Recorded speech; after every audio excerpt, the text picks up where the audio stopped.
Ignorance is bliss, they say, but is it? That's the dilemma at the heart of a major new public survey on genetics.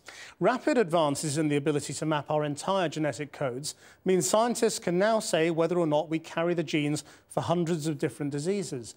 But with complete gene sequencing on the brink of becoming routinely available, do you want to know what's in store for you or your children in the decades to come? Our science editor, Tom Clark, reports.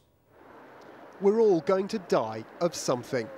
And many of our future health problems are bound up in our genes. Advances in genetic technology mean mainstream healthcare might soon be able to predict what awaits us. Could it be cancer, diabetes or dementia? With all the things that could kill you, do you really want to know? Our genome, written out, fills 24 volumes. But now it can be sequenced in a few days, and new disease genes are being identified all the time. But ready access to all this information raises some profound ethical dilemmas too, and they're ones that we've never confronted before. Come on then. Do one. Katrina McCardle is one of the few people who knows what that means. Her son Zach has a range of undiagnosed developmental problems. He's involved in one of the NHS's first forays into the world of whole genome analysis, a project to sequence the DNA of 12,000 children with serious but unknown medical conditions. Everyone was completely baffled by his condition. No one could put their finger on it. Everyone had sort of inklings, but no one could say why he was able to do some things and not to do others. Put the bow inside. But what other information about Zach's future is contained in his genes? And once decoded, how much would a parent want to know? To try to find out, researchers designed this questionnaire, and now they want us all to take part. In terms of a person's health, researchers can spot conditions that a person is predisposed to develop, like some cancers. And it's rarely black and white. Some genes for things like Alzheimer's only bring a modest risk. Finding a gene for breast cancer could tell you the chance of getting it is up to 70% higher. Katrina's initial reaction was to know everything, but as she learned more, her attitude changed.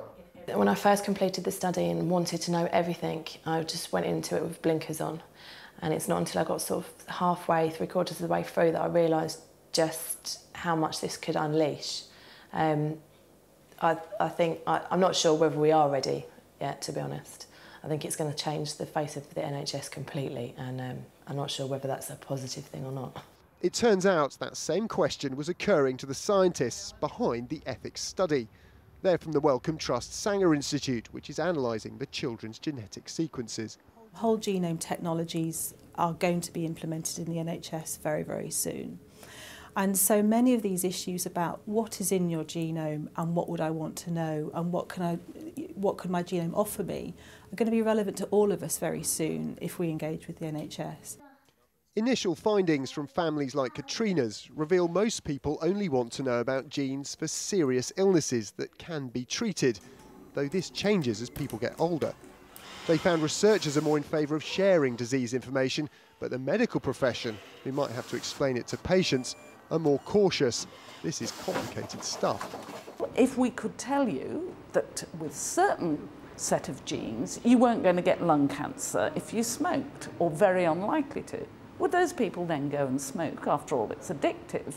What would that impact would that have as an example to others because of passive smoking? And we don't understand all these behavioural issues, so we're going to have to do lots of research about the behavioural issues.